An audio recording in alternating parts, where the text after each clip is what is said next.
So basically आज के इस लेक्चर का जो टॉपिक होने वाला है उस टॉपिक को कहा जाता है प्रॉप्स।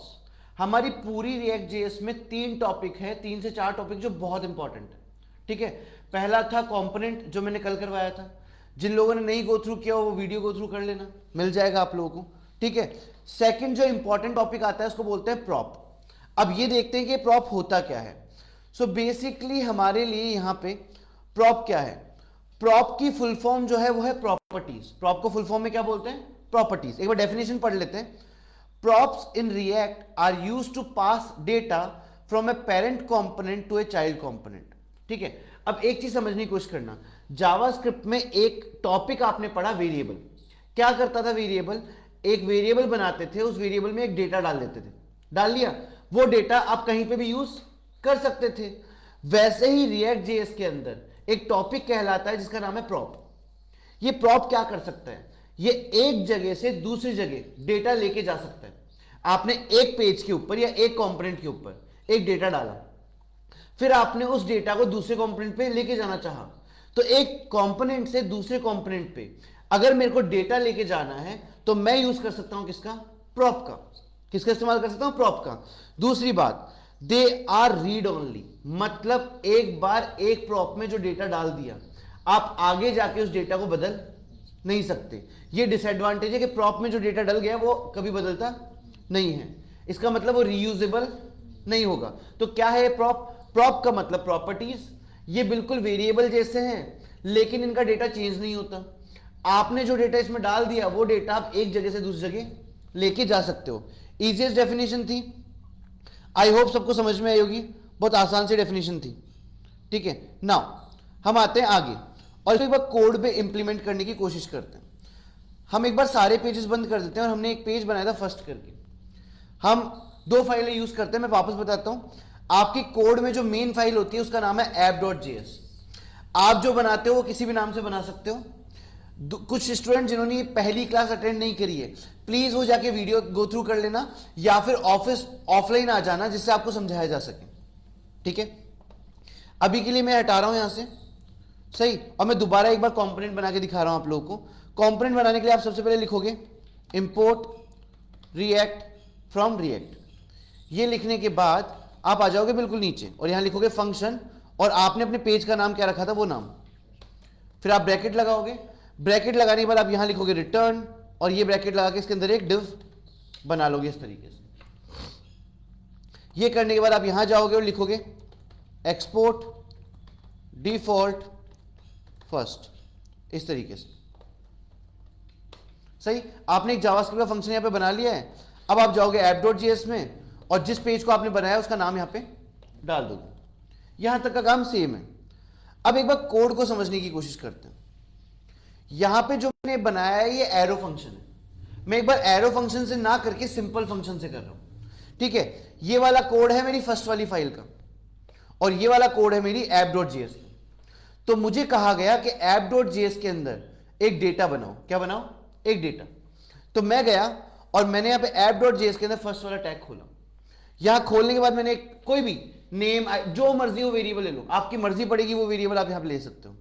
ठीक है, तो मैंने यहां पे एक नेम नाम से वेरिएबल लिया और इस नेम नाम के वेरिएबल के इक्वल टू लगा के इसमें एक वैल्यू डाली जिसका नाम मैंने रखा जॉन। ऐसे सही। मुझे कोड यही कहता है कि आपने जहां पे भी वो कॉल किया है ऐप के अंदर, वहां पे क्या करो, एक वेरिएबल बना के उसमें एक वैल्यू डाल दो। मैंने एक वेरिएबल बनाया नेम नाम से और वैल्यू डाल दी जॉन। अब ये वैल्यू कहां पहुंचानी है? इस first.js नाम के पेज पे। वापस बोल देता हूं, ये app.js में जो वैल्यू बनाई है name is equal to John, मुझे ये वैल्यू प्रिंट करवानी है कहां पे? यहां पे। कैसे पहुंचाएंगे? इसको सेव कर लेते। सेव करने के बाद सबसे पहले ये देखो कि जो आपका फंक्शन है उसका एक ब्रैकेट है, ये दिख रहा है, ये वाला ब्रैकेट। इस ब्रैकेट के अंदर आपको जाके लिखना है प्रॉप्स। क्या लिखना है? प्रॉप्स। तो जो भी वैल्यू आपने यहां डाली है, चाहे से आपने यहां पे एक वैल्यू डाली है, सॉरी इसको मैं यहां से हटाता हूं, ये ऐप में चला गया, यहां डालना पड़ेगा फर्स्ट पेज पे प्रॉप्स। अब क्या हुआ?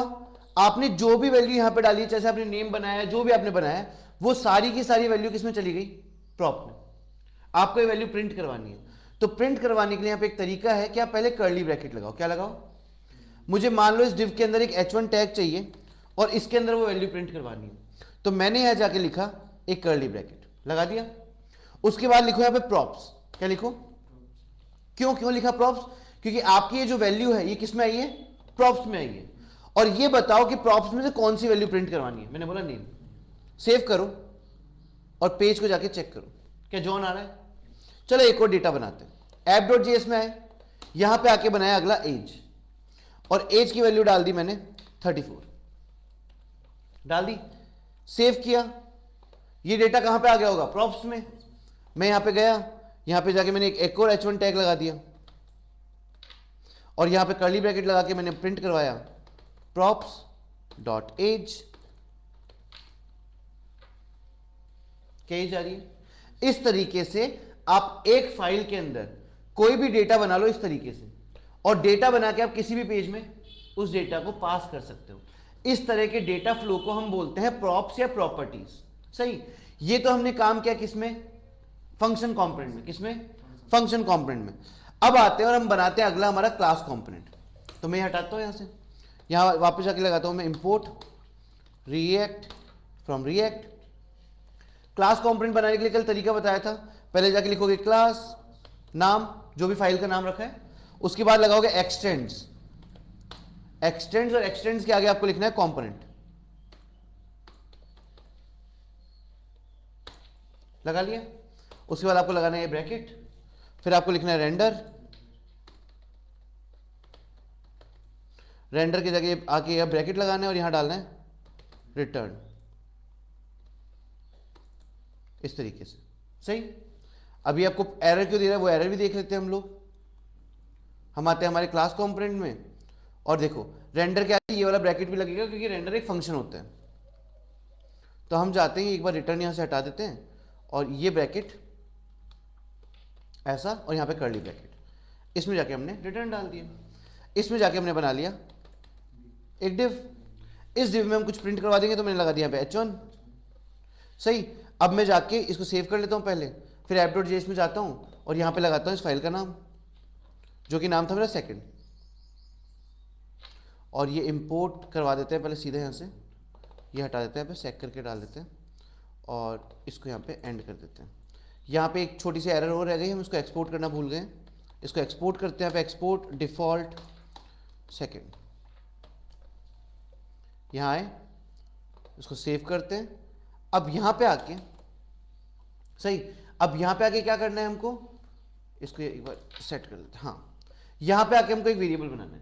मैंने बोला पेज नेम, क्या नाम से बनाया? Page name. किसी भी नाम से बना सकते हो आप। और मैंने बोला मेरे पेज का नाम है सेकंड, ठीक है। फिर मैंने यहाँ पे एक और वेरिएबल बनाया ग्रीट करके, और मैंने यहाँ पे लिया, मैं वेलकम का मैसेज दिखाऊंगा, वेलकम टू माय पेज। ये दो वेरिएबल बना लिए मैंने। क्या नाम से बनाया? पेज नेम और ग्रीट। कैसे यूज करना है? आप जाएंगे कहां पे? अपने सेकंड पेज पे। सेकंड पेज पे जाके देखना प्रॉप कहां पास किया गया है। प्रॉप पास किया गया है, दिख रहा है? सीधा आ रहा है, कहीं पे ब्रैकेट के अंदर कुछ डालना नहीं पड़ रहा है, सिर्फ लिखना पड़ेगा सीधा सीधा दिस डॉट प्रॉप्स करके। ठीक है, देखते हैं कैसे होता है ये। यहां जाते हैं, कर्ली ब्रैकेट लगाते हैं और लिखते हैं दिस, इस पेज पे ला रहे हैं इसलिए डॉट प्रॉप्स डॉट जो भी नाम था, पहले का नाम पेज नेम है, पेज नेम डाल दिया, सेव किया, चेक किया आ रहा है पेज का नाम। ऐसे एक और बना लेते हैं, यहां जाके बना लेते हैं पैराग्राफ टैग और यहां पे जाके वापस। तो इतना समझ लेना, फंक्शन के अंदर आपको प्रॉप्स पास करना पड़ता है, पर क्लास के अंदर दिस किस नाम से कीवर्ड मिलेगा? दिस नाम से, वो लगा के आप सीधा वैल्यू को उठा सकते हो। तो यहां गया दिस डॉट प्रॉप्स डॉट, अगले वेरिएबल का नाम क्या था मेरा? ये था ग्रीट। यहां से कॉपी किया, पेस्ट किया, सेव किया, देखो आ रहा है वेलकम टू माय पेज। तो इस तरीके से क्लास कंपोनेंट और दूसरा जो हमारा है फंक्शनल कंपोनेंट, उन दोनों कंपोनेंट्स में हम इस तरीके से डेटा पास कर सकते हैं। चलो एक बार थर्ड पे काम करते हैं। ये दोनों हटाते हैं, एक फाइल हो रही है मेरे पास 3.js। पहले यहां जाके ऐप को क्लीन कर देते हैं, ये हटा देते हैं और ये दोनों इंपोर्ट्स भी हटा देते हैं। सबसे पहला काम कंपोनेंट बनाएंगे, तो यहां से ये हटाता हूं और लिखता हूं इंपोर्ट रिएक्ट फ्रॉम रिएक्ट। ये रिएक्ट इंपोर्ट कर ली। अब यहां जाके बनाएंगे फंक्शन, और नाम है पेज का 3, और यहां जाके लिख देंगे एक्सपोर्ट डिफॉल्ट और पेज का नाम। हो गया। अब इस फंक्शन को मैं एरो फंक्शन बनाना चाह रहा हूं। कौन सा फंक्शन? Arrow function. तो अंतर समझने की कोशिश करना है एरो फंक्शन में और नॉर्मल फंक्शन में। क्या कि आप पहले वेरिएबल बनाते हो। क्या नाम से बनाते हो? वेरिएबल।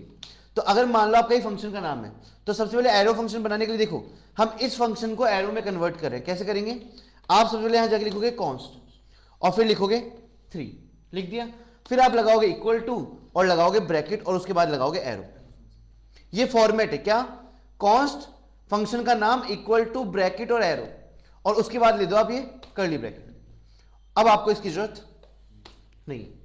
ये बना दिया किस फॉर्मेट में? एरो फंक्शन में। अब इसको सेव करते हैं, app.js पे जाते हैं, कॉल करते हैं यहां पे एक क्लास को जिसका नाम है 3।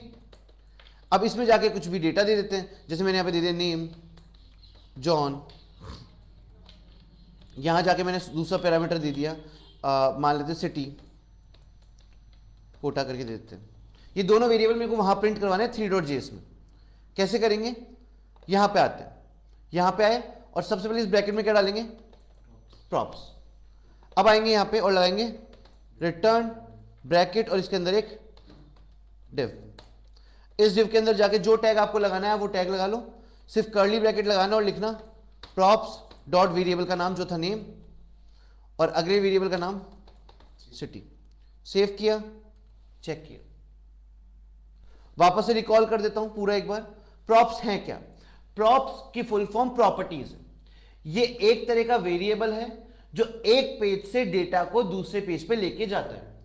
परफेक्ट। ये करता क्या है? ये सिर्फ डेटा के ट्रांसपोर्ट में यूज होता है। दूसरी बात, इसका वैल्यू कभी बदला नहीं जा सकता।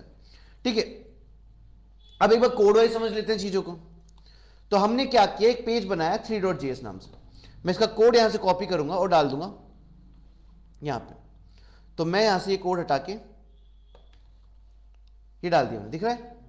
सही। मेरी फाइल का नाम भी मैं यहां लिख देता हूं, इसका नाम है 3.js। सही। क्या किया? इसमें मैंने जाके एक फंक्शनल कंपोनेंट बनाया। फंक्शनल कंपोनेंट बना के मैंने उसमें वैल्यू प्रिंट करवा दी। ये वैल्यू आ कहां से रही है? ये वैल्यू आ रही है मेरी app.js से। तो उसका कोड भी मैं यहां डाल देता हूं, app.js। ये नोट्स में आपको अपलोड करवा दूंगा। ठीक है। अब मैं जाता हूं app.js पे, कॉपी किया, पेस्ट किया। आ रहा है? सही। तो यहां से नेम और सिटी का डेटा मैंने 3 में पहुंचाया और वो डेटा मैंने यहां प्रॉप से यहां प्रिंट करवा दिया। परफेक्ट। ऐसे ही मेरे पास एक और एग्जांपल है। ये तो किसका था? एरो फंक्शन के साथ। तो यहां पे लिख देते हैं ये है फंक्शनल कंपोनेंट और ब्रैकेट में डालते हैं यहां पे एरो फंक्शन। सही। अब ऐसे फंक्शनल कंपोनेंट का एक और एग्जांपल ले लेते हैं। नहीं, फंक्शनल कंपोनेंट में एक और फंक्शनल कंपोनेंट से बना लेते हैं ना। तो यहां पे आ जाते हैं इसको फंक्शन कंपोनेंट एग्जाम्पल 2। ठीक है। यहां पे जाके ये रहा हमारा second.php। ठीक है, या फिर फर्स्ट पे था, सॉरी। इसको कॉपी करते हैं और सीधा यहां डाल देते हैं। app.js सबके लिए सेम ही रहेगी। app.js का काम कर लेना एक बार के लिए। ठीक है। अब आते हैं क्लास कंपोनेंट के लिए। तो ये रहा मेरा क्लास कंपोनेंट। यहां जाके मैं यहां पे ऐड कर देता हूं क्लास कंपोनेंट। सही। सारे कोड्स आपके लिए अपलोड कर दिए हैं। रिकैप मैंने आपको दे दिया है। कुछ मत करो, app.js के अंदर जाके जो भी आपके app.js की फाइल है उसके अंदर जिस भी फाइल को, जो भी फाइल है, जो भी चीज आपकी है उसको कॉल कर रहे हो, यहां कॉल कर लो। जो डेटा भेजना है वो डेटा डाल दो। अगर आप बना रहे हो फंक्शन कंपोनेंट तो फंक्शन कंपोनेंट बनाओ, प्रॉप्स नाम से वेरिएबल डालो और वैल्यू को डॉट लगा के एक्सेस कर लो। अगर आप क्लास कंपोनेंट यूज कर रहे हो तो आपको कुछ नहीं करना, सिर्फ क्लास कंपोनेंट बनाना है और वहां लिखना है this.prop.variable का नाम। So I think that's it for today's class. Thank you so much.